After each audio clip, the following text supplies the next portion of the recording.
In early October 1944, the forest edge trembled with the low growl of engines. Mud clung to every wheel, every boot, every jagged shell crater that scarred the earth. Through the morning haze, a line of American self-propelled guns rumbled forward, their massive barrels swinging with mechanical precision. German officers peered from the tree line, binoculars trembling in their hands. Faces pale, brows furrowed. They had faced artillery before, countless barrages, shell storms, the familiar cadence of towed guns. But this was something else. Sleek, mobile, and armored, these machines moved as if alive, striking before a traditional defense could respond. The ground shook with every salvo, earth erupting in clouds of mud and smoke. For the men observing, certainty collapsed into terror. Positions they had thought secure were flattened. Targets they had counted on to survive wiped from maps. The war they knew, waged with methodical calculation and drilled tactics, was shifting beneath their feet. Each boom of gunfire echoed not only through the forest, but through their minds. A stark reminder that the rules had changed, and that the enemy had found a new instrument of fear. The Germans had believed they understood American artillery.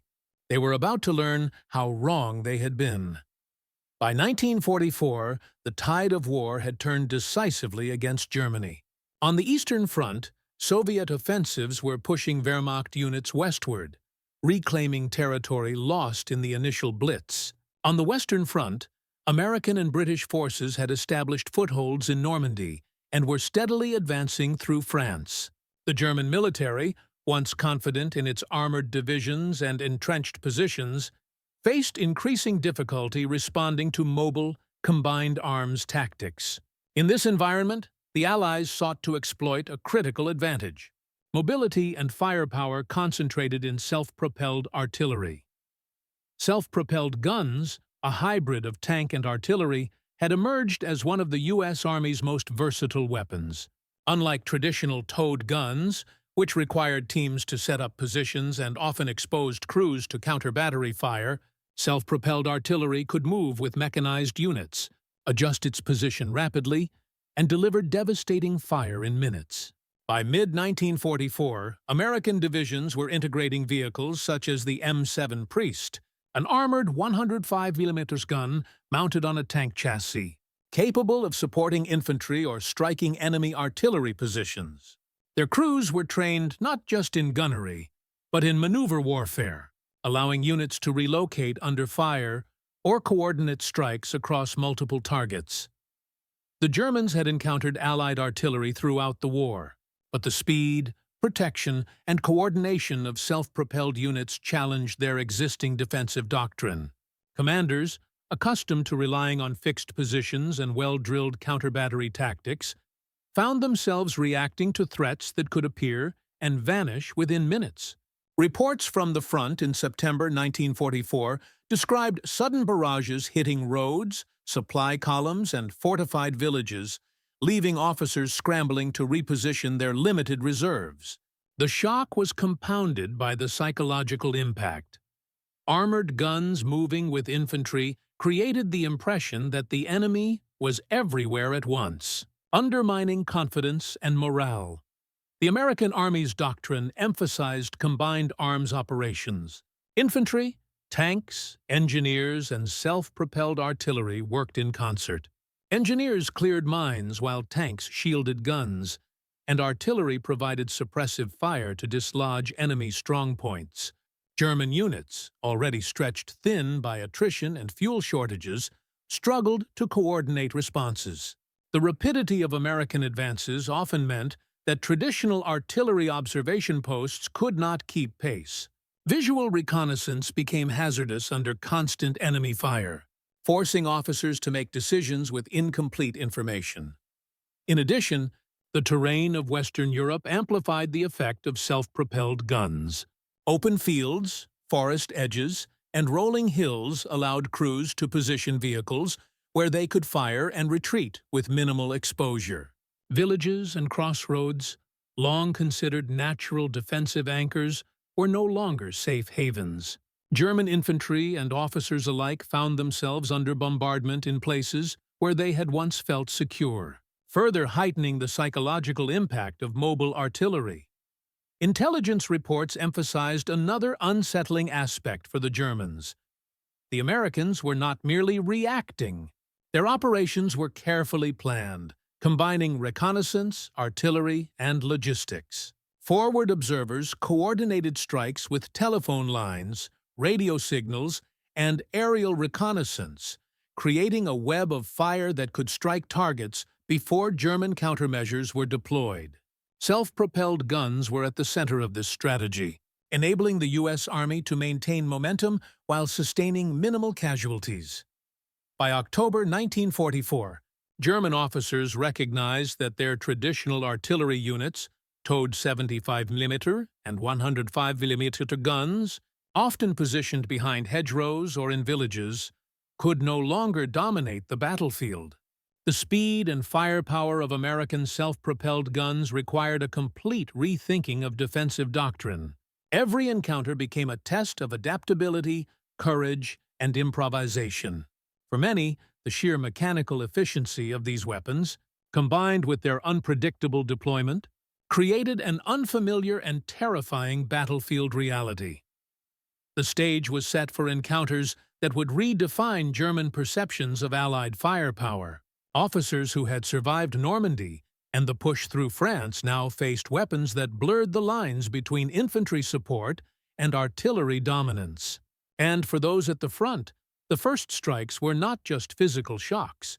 They were warnings that the rules of war had changed. These developments would soon converge at key sectors of the Western Front, where German forces would confront the full scale of American self-propelled artillery. The consequences, both tactical and psychological, were about to unfold. By late 1944, German forces were increasingly fragmented. The Ardennes offensive had failed. The front lines were collapsing under constant Allied pressure, and supply routes were perilously thin. German officers, from regimental commanders to artillery chiefs, faced a persistent problem. The Allies were advancing faster than their defensive plans could accommodate. It was in this environment that the U.S. Army's self-propelled artillery proved particularly disruptive. One of the most notable American designs in the European theater was the M12, a 155mm gun mounted on a modified Sherman chassis. Its mobility allowed crews to reposition quickly behind advancing infantry, providing high-angle bombardment against entrenched positions. For German officers accustomed to coordinating static defensive fire, the M12 and similar vehicles were a revelation and a source of fear. Units that had survived tank assaults and bomber raids now faced a weapon that combined armor protection, mobility, and the destructive power of heavy artillery. The impact on German command structures was immediate. Officers reported the frustration of observing enemy vehicles striking from unexpected directions, only to vanish before counter-battery units could respond. Infantry units, already fatigued, were demoralized by the seemingly omnipresent firepower. Supply columns, artillery emplacements, and communication lines were increasingly vulnerable. German radio intercepts captured anxious reports. Artillery observed moving with tanks. Cannot target effectively. Morale falling. For many, the sense of tactical disorientation was compounded by the realization that American self-propelled guns could maintain relentless pressure without exposing crews to the same level of risk as traditional artillery. The psychological effect extended beyond immediate casualties. German officers, trained to rely on precise, methodical artillery coordination, found that traditional defensive procedures were insufficient. Field manuals offered little guidance against weapons that could traverse terrain with armored protection, fire on the move, and relocate before a response could be organized. Observers recorded moments when entire batteries hesitated to engage, uncertain of how to strike a mobile target without overexposing themselves. In letters and diaries, Wehrmacht officers expressed unease and disbelief. One artillery captain noted, "These Americans fight differently." Their guns are alive, moving like beasts. They appear where least expected, and our calculations fail. This constant threat forced German officers into reactive strategies. Orders were issued to disperse artillery, dig deeper foxholes, and create secondary positions. But the sheer speed of American deployment often rendered these efforts insufficient. Encounters in northern France and the Rhineland highlighted the tactical versatility of self-propelled guns. A single platoon could suppress an entire defensive sector, support an infantry advance, and disappear before enemy artillery could respond. For the German officer corps, it was an unfamiliar and unsettling type of warfare, one in which mobility, coordination, and initiative were lethal when combined with superior firepower. Training and doctrine could only partially mitigate the shock. German anti-tank units and field artillery crews attempted ambushes and flanking maneuvers, but the Americans' coordination with infantry and armored divisions often neutralized these efforts. Reports from the front emphasized a recurring theme. The enemy was unpredictable, rapid, and methodical. For officers tasked with orchestrating defenses, this was terrifying. They were accustomed to using observation, calculation, and terrain to their advantage. Now, the battlefield seemed fluid and uncontrollable, dominated by mechanized artillery that appeared everywhere and nowhere. The consequences extended beyond tactical frustration. Morale, already strained by months of retreats and losses, suffered under the constant presence of self-propelled guns. Troops perceived that every approach to a village, every movement along a road, could trigger an invisible hammer. Officers struggled to maintain cohesion, balancing the need for discipline against the anxiety of units under fire. The effectiveness of American artillery had thus become as much psychological as physical. By December 1944, it was clear to German High Command that Allied self-propelled artillery would define the final campaigns in Western Europe. Operational planning had to adapt, not only to counter the threat physically, but also to manage the growing fear among troops and officers. The encounters that followed would test doctrine, leadership, and endurance, and ultimately demonstrate how technological innovation could reshape the nature of modern warfare. This environment set the stage for dramatic confrontations in the Ardennes, the Rhineland, and the crossings into Germany itself. Encounters in which American mobility and firepower would leave lasting impressions on German officers and soldiers alike. The unfolding battles were no longer just about territory, but about surviving an enemy who had redefined the rules of engagement. For German officers, encountering American self-propelled guns was more than a tactical challenge. It was a test of nerves and morale. Many had spent years refining the art of defensive warfare, calculating distances, angles, and firepower with meticulous precision. Now, those calculations often failed. Soldiers who had been confident in their positions felt exposed, vulnerable to weapons that appeared unexpectedly, struck with devastating effect, and disappeared just as quickly. The psychological weight was immense. Officers reported visible anxiety among their troops. Commanders in the Ardennes and Rhineland noted that men flinched at distant engine roars, mistaking the approach of a Sherman tank for the hidden M12 gun behind it. Morale declined not from casualties alone, but from the uncertainty of being under constant mobile threat. Units accustomed to the rhythm of conventional bombardment now faced a relentless, unpredictable presence that eroded confidence. Even veteran artillery crews found themselves hesitating, questioning whether their targeting procedures could meet this new challenge. The fear extended to decision-making. Many officers experienced analysis paralysis, unable to anticipate when or where the next strike would come. Commanders learned that American tactics relied not just on firepower, but on exploiting hesitation. The constant tension, the unrelenting uncertainty, became a form of psychological warfare in itself. Reports from the front described officers pacing lines, double-checking coordinates, and sending repeated reconnaissance patrols, all while aware that a single misstep could result in devastating losses. The human toll was subtle, yet profound. Letters and diaries reflect officers' growing anxiety, sometimes expressed with dark humor or frustration, other times with stark fear. One German captain wrote, "Our men are haunted by ghosts made of steel. They move, they fire, and then they vanish, leaving us to wonder what strikes next." These words illustrate a fundamental shift. The war was no longer solely about strategy and numbers, but about coping with a new, mobile form of destruction. From a tactical perspective, self-propelled guns transformed the battlefield. Unlike towed artillery, which required setup, site preparation, and vulnerability during movement, self-propelled guns could reposition rapidly. They provided direct and indirect fire support while protected by armor.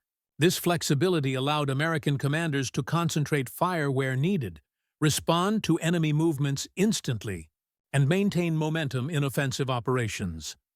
The effect on German defensive planning was immediate. Static positions, carefully chosen for fields of fire and cover, were suddenly under threat from angles and distances that had previously been considered safe. Artillery observers struggled to track targets that could appear behind woods, across rivers, or even in reverse lines of advance. The precision required for effective counter-battery fire was compromised.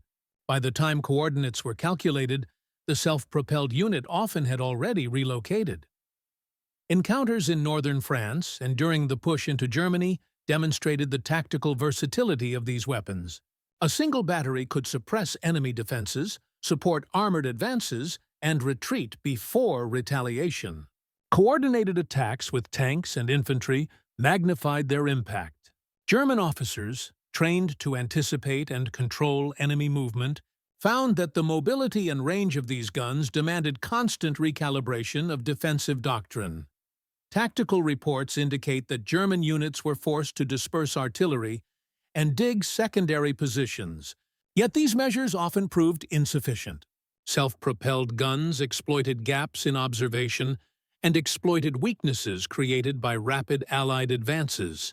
For the German command, it was a lesson in the dangers of rigid planning. In a war increasingly defined by speed, coordination, and flexibility, mobility had become as lethal as firepower. The combined human and tactical effects created a feedback loop. Fear among troops led to hesitation. Hesitation made units vulnerable, and vulnerability invited further attacks. In this way, the presence of self-propelled guns reshaped the battlefield in both physical and psychological dimensions, leaving German officers to grapple with challenges that extended beyond conventional metrics of strength. These angles set the stage for deeper analysis, including how technology, leadership, and enemy adaptation intertwined to magnify the effect of self-propelled artillery, a combination that would ultimately determine the outcomes of critical engagements in the final campaigns of the European theater.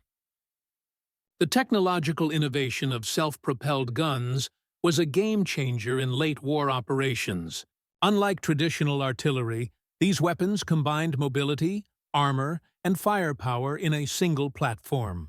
Vehicles such as the M7 Priest and M12 gun motor carriage allowed American forces to deliver 105 mm and 150 V-liter shells accurately while moving across rugged terrain. This eliminated the delays associated with setting up towed artillery, and it enabled rapid redeployment in response to shifting battle lines. German engineers and artillery officers quickly recognized the difficulty of countering this new technology. Range tables, camouflage techniques, and pre-surveyed firing positions were no longer sufficient. The guns could fire from unexpected positions, often concealed by terrain or forests, then relocate before enemy reconnaissance or counter-battery fire could target them. The psychological effect of unpredictability, coupled with mechanical reliability, compounded their lethal efficiency. Moreover, the integration of self-propelled artillery with armored and mechanized infantry units created a force multiplier. Forward observers, equipped with radio communications, coordinated strikes with precision, often adjusting fire in real time. This level of coordination allowed for combined arms assaults that overwhelmed entrenched German positions, demonstrating how technology could reshape not only tactics, but the entire tempo of operations.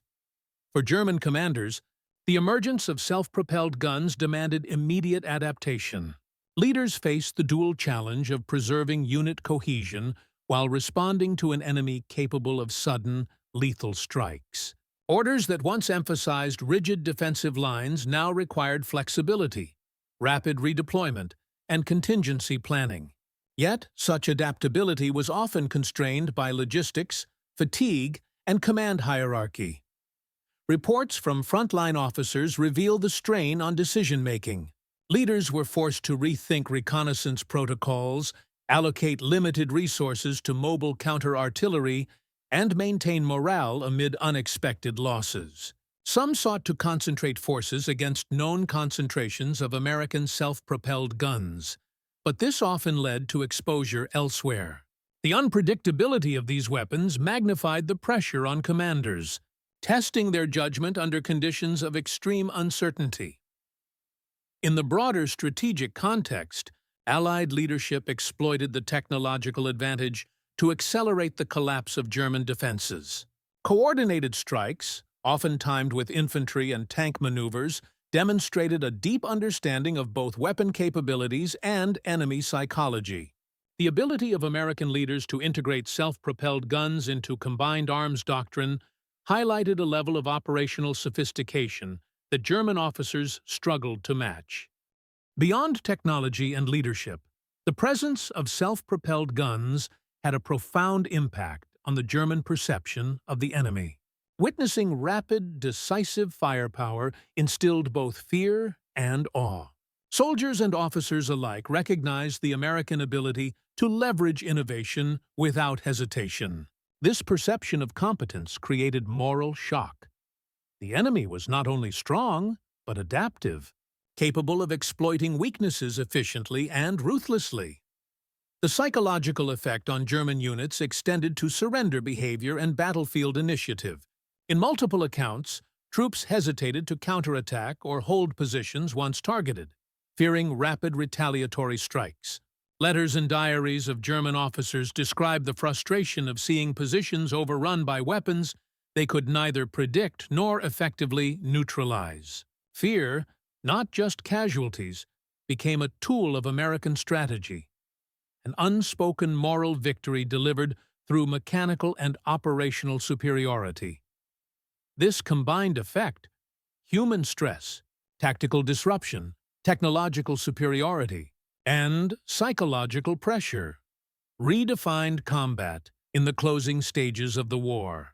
German officers confronted a reality where traditional artillery doctrines were insufficient. Mobility and surprise dictated success, and the moral weight of facing an adaptable, well-equipped adversary compounded the physical danger. In sum, the angles converge into a complex tableau: men and machines, minds and morale. Technology and doctrine intertwined to create an operational edge that German forces could neither ignore nor fully counter. The stage was set for decisive battles in which these innovations would define the outcome. March 1945. In the dense forests and rolling plains of the Rhineland, German forces were attempting to stabilize faltering defensive lines. The Allies had broken through the Siegfried Line, but resistance remained fierce. It was here that American self-propelled guns demonstrated their full potential, transforming the battlefield from predictable artillery duels into a dynamic contest of fire and maneuver. At one sector near the town of Remagen, forward observers spotted entrenched German positions shielding panzer divisions and infantry regiments. Traditional bombardments had failed to dislodge them. The Americans deployed M7 priests, moving quickly along narrow forest roads, positioning the guns behind natural cover, and striking before the Germans could adjust. Shells tore through fortified bunkers, creating gaps that mechanized infantry and tanks exploited. The pace of destruction was unprecedented. German counter-battery fire often arrived too late, striking empty positions. German officers watched in disbelief as the landscape transformed within hours. Entire defensive lines, once considered secure, were shattered by precise mobile artillery strikes. Soldiers reported a new kind of fear, a recognition that the enemy could strike from unexpected angles and vanish before retaliation. Morale wavered. Commanders attempted to regroup, but every maneuver was shadowed by unseen, relentless fire. In the Moselle region, similar scenarios played out. M12 gun motor carriages, armed with 155 mm howitzers, targeted supply depots and communication nodes. American coordination with air reconnaissance allowed forward observers to adjust fire with minute accuracy.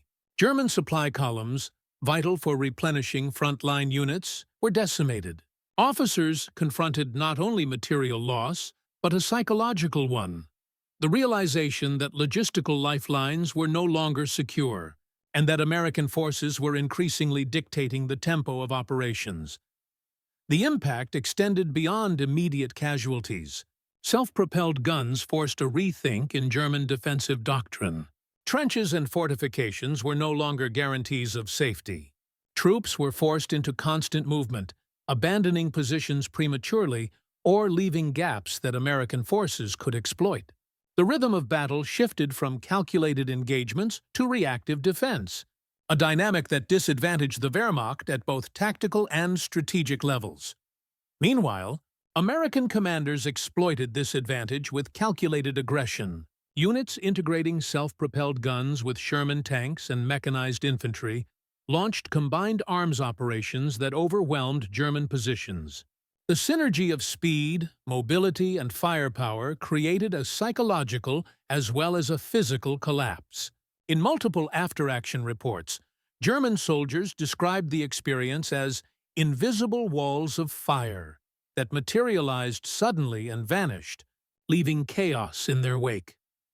At the Ludendorff Bridge near Remagen, though primarily known for the bridge capture itself, self-propelled guns played a critical supporting role.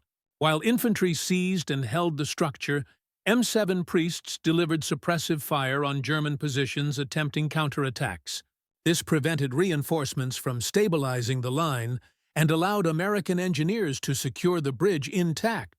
The event demonstrated that the mobility and rapid-fire capabilities of these guns could directly influence the outcome of pivotal operations.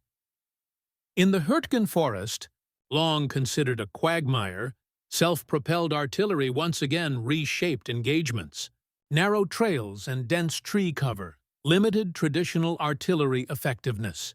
The maneuverability of self-propelled guns allowed American units to place devastating fire on German bunkers from angles previously considered inaccessible.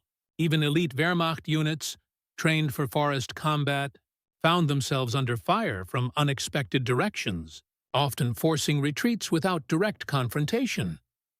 German officers, faced with repeated losses and disrupted defensive plans, documented a growing sense of dread. In diaries and intercepted communications, phrases such as, "they strike and vanish," and "no position is safe," recur frequently.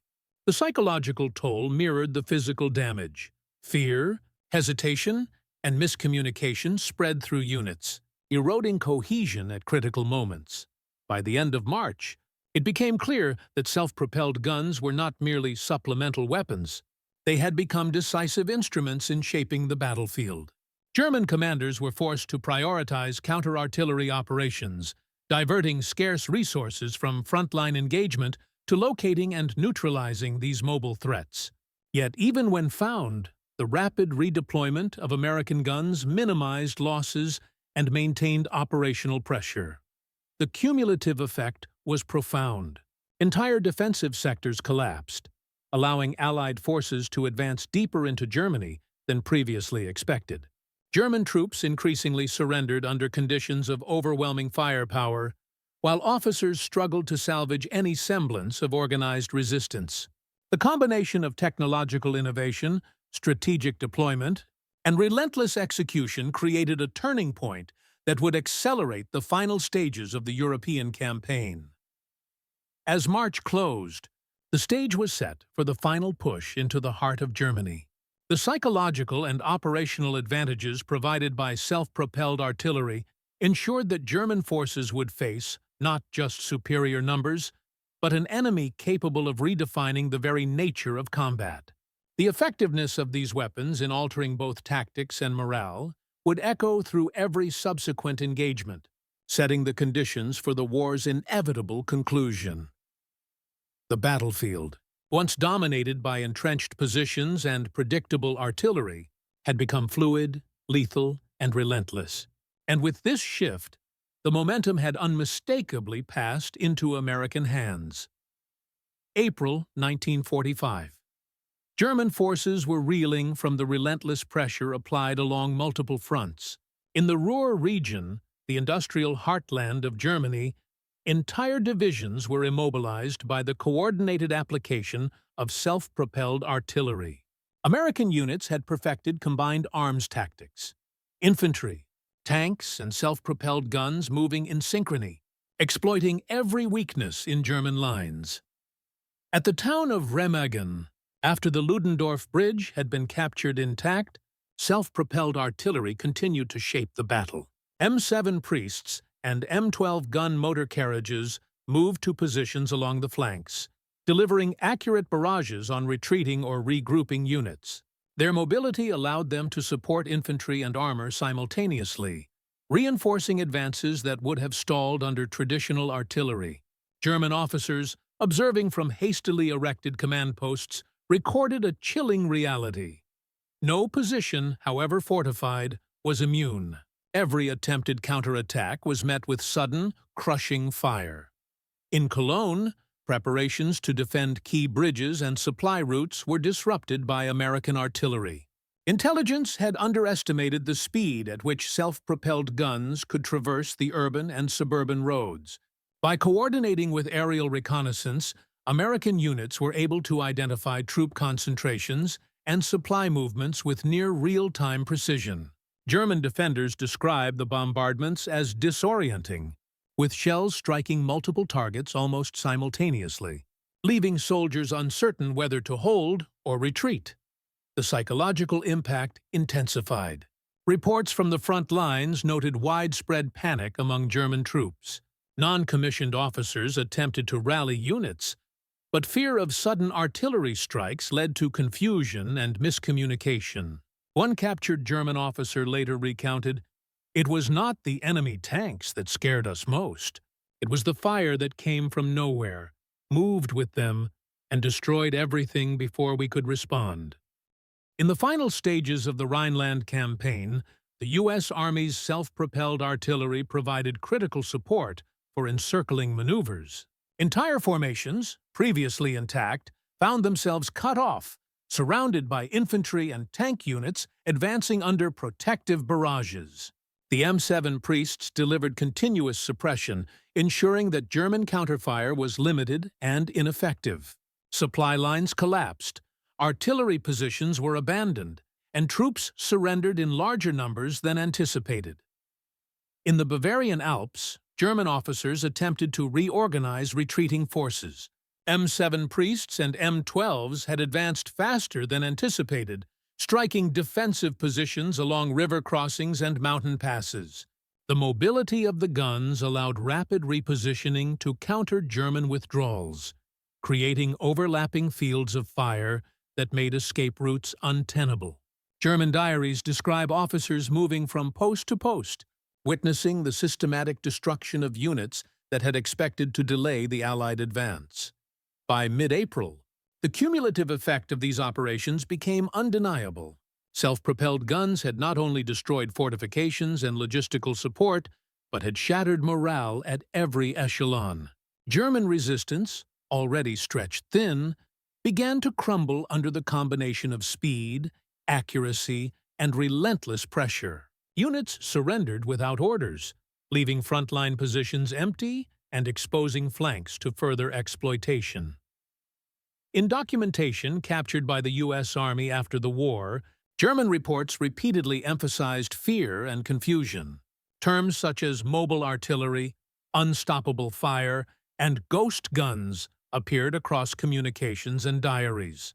Even veteran Wehrmacht officers admitted that these weapons altered their perception of battlefield reality. Where once confidence had been anchored in defensive structures and artillery emplacements, soldiers now confronted a force capable of overwhelming them before it could be confronted directly. The capture of key bridges along the Rhine further illustrated the decisive role of self-propelled guns. They suppressed German defenses long enough for engineers and infantry to secure crossing points, enabling armored divisions to pour into previously unreachable territories. The speed of deployment and accuracy of fire minimized casualties among Allied forces and maximized the psychological impact on the German defenders. In the southern approach to the Ruhr pocket, the Americans used the M12s to neutralize entrenched artillery positions that threatened advancing armored columns. German counter-battery fire proved largely ineffective, as the guns' mobility and coordination with infantry ensured rapid relocation after each strike. Soldiers reported being caught in a rhythm they could neither anticipate nor counter. Fire, move, advance. By the final week of April 1945, the effectiveness of self-propelled artillery had reached its apex. German defensive networks across the Rhineland, Westphalia, and the Ruhr were collapsing simultaneously. The coordinated application of mobility, speed, and firepower had created an environment where traditional defensive tactics were obsolete. Commanders faced impossible choices, often abandoning positions rather than risking annihilation. The decisive impact was both material and psychological. Thousands of German soldiers surrendered, entire defensive positions were overrun, and industrial zones were rendered inoperable. The combination of mobility and destructive capacity accelerated the Allied advance into central Germany, leaving German leadership unable to respond coherently. Officers recognized that the battlefield itself had changed. Conventional artillery and fixed positions no longer ensured survival. In the final analysis, self-propelled guns did not merely supplement the U.S. Army's offensive capability, they redefined it. They allowed American forces to dictate tempo, destroy critical infrastructure, and undermine morale simultaneously. By the time German resistance in the Rhineland and Ruhr was fully dismantled, the psychological imprint of mobile, relentless fire had left an indelible mark. Officers had learned fear in a new form, one that could strike from anywhere, at any time, and vanish before it could be confronted. By the end of April, the Rhine was crossed, the Ruhr encircled, and German forces were on the brink of total collapse. The success of these operations demonstrated that innovation in weapon deployment, combined with tactical coordination, could achieve decisive outcomes in both physical and psychological warfare.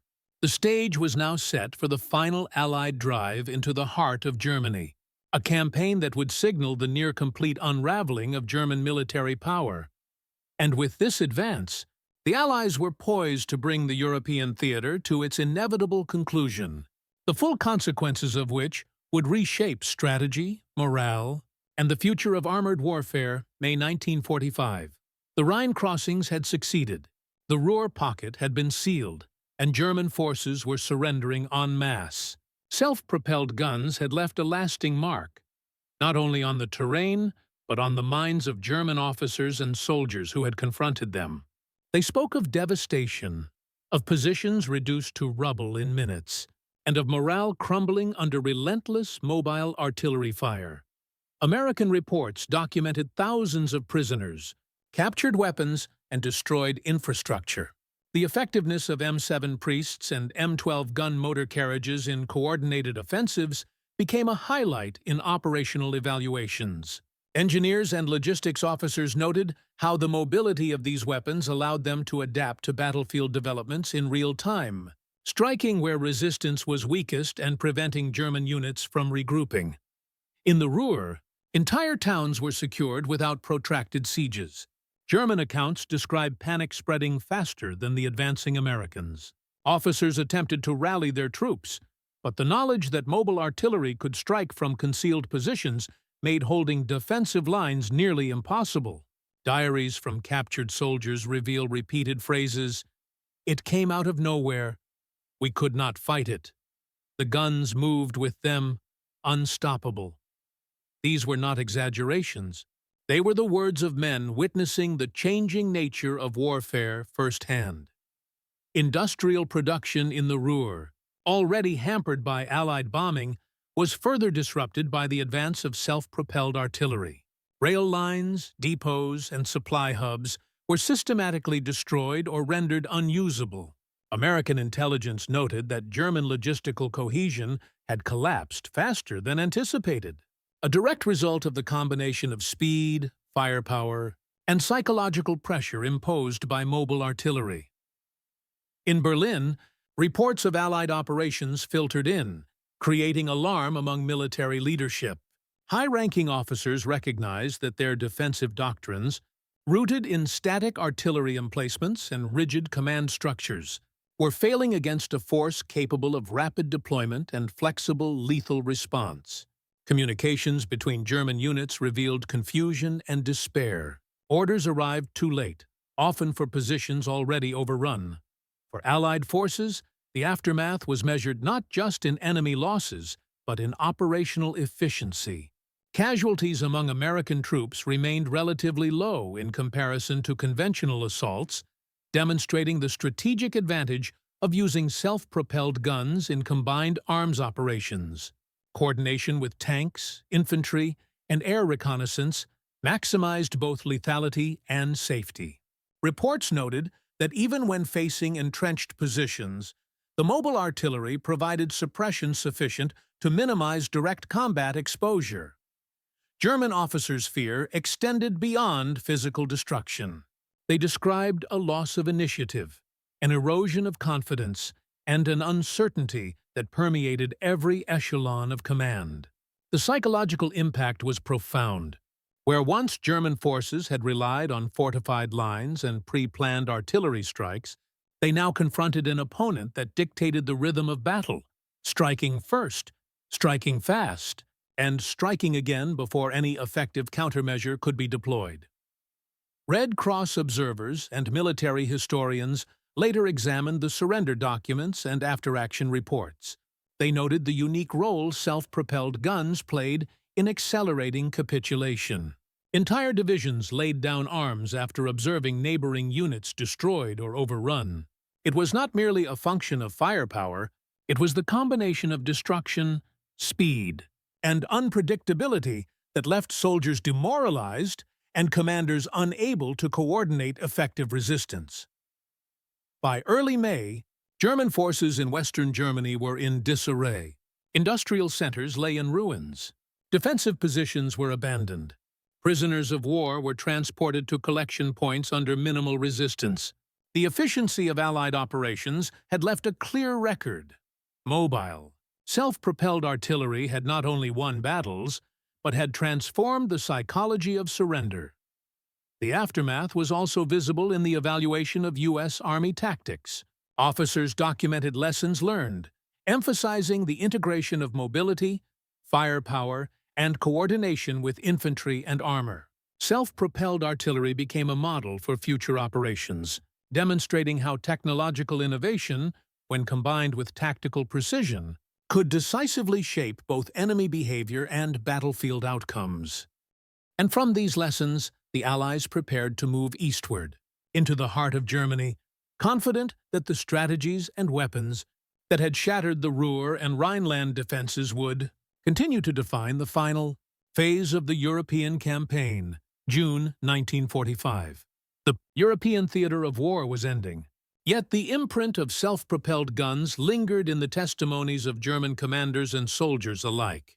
Units that had once prided themselves on discipline and defensive skill admitted to feeling powerless against a weapon system they had underestimated. The M7 Priests, M12 gun motor carriages, and M18 howitzer motor carriages had rewritten the rules of engagement. German reports, later archived in the Bundesarchiv, emphasize the disruption caused by these mobile artillery units. Divisional logs described panic when positions previously thought secure were obliterated within minutes. One officer wrote, "The guns came without warning, faster than any reinforcement could arrive. Our lines were meaningless." This recurring sentiment underlined a stark reality. Static defenses were no match for mobility, combined with concentrated firepower. In post-war analysis, historians highlighted the operational consequences. American forces had perfected the concept of combined arms. Tanks and infantry masked the movement of self-propelled guns, while air reconnaissance identified weak points. Engineers could then target key structures with precision, creating cascading failures in German defenses. The psychological effect amplified material destruction.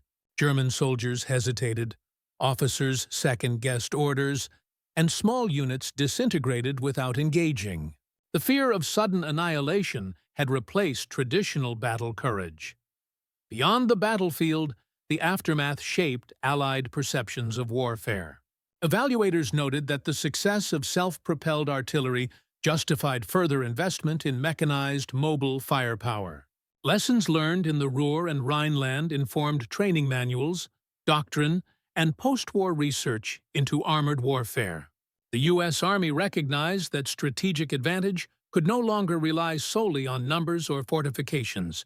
Speed, adaptability, and mobility had become decisive factors.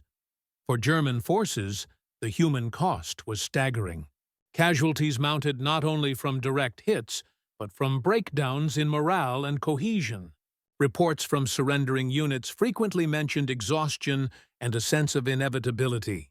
Prisoner accounts recorded the mental strain of constant bombardment, the anxiety of not knowing where the next strike would come from, and the inability of commanders to organize a coherent defense. This psychological impact was arguably as significant as physical destruction, contributing to the rapid collapse of organized resistance in the final months. The industrial and civilian aftermath mirrored the military experience.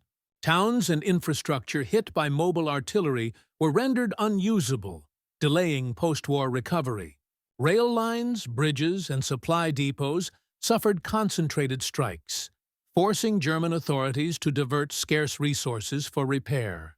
In areas like the Ruhr, cities were left in ruins, factories destroyed, and essential services disrupted. The combination of strategic, targeting, and mobile firepower had long-term effects on both military and civilian planning. American intelligence and after-action reports documented these consequences meticulously. Evaluators noted that units employing self-propelled guns suffered comparatively fewer casualties while achieving higher operational objectives. The efficiency and versatility of these weapons had reduced the need for prolonged assaults, demonstrating a tactical evolution that emphasized mobility, surprise, and combined arms coordination over attrition.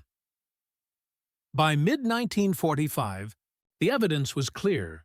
Self-propelled guns had altered the perception of modern warfare. German officers admitted that fear of these weapons had shaped their decisions more than Allied infantry or tanks. Defensive positions once deemed strong were abandoned preemptively. Coordinated retreats were executed under duress, not strategy. The psychological dominance of mobile artillery became a case study in operational effectiveness. The aftermath also influenced post-war doctrine internationally. Military observers from other Allied nations examined reports and visited the battlefields, seeking to understand the integration of firepower and mobility. Lessons learned influenced the design of armored units, artillery deployment, and command structures for decades to come. The innovations that terrified German officers had, in effect, redefined modern combined arms warfare. As Germany surrendered, the legacy of these weapons was etched not only in destroyed towns and exhausted troops, but in the strategic consciousness of both victor and vanquished. The war had ended, but the lessons endured. Mobility, firepower, and psychological impact could decisively shape the battlefield. In the presence of self-propelled, guns had proven their unmatched effectiveness in altering the course of engagements. The stage was now set for reflection on the broader meaning of these innovations and their role in the final months of the European conflict, June 1945. Europe lay in ruins, yet the echoes of mechanized firepower remained in memory and archives. The self-propelled gun, once a tool of tactical necessity, had become a symbol of transformation in modern warfare. It demonstrated that artillery was no longer constrained by static positions or slow calculations.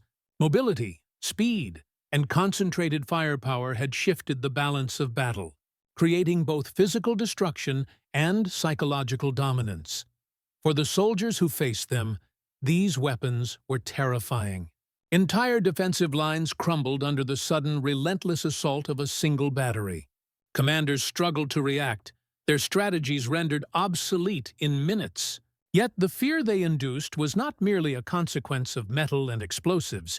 It was the result of a new form of warfare, one in which anticipation and adaptability mattered more than sheer numbers. Historians have since noted that the success of self-propelled artillery foreshadowed the evolution of mechanized combat in the decades to come.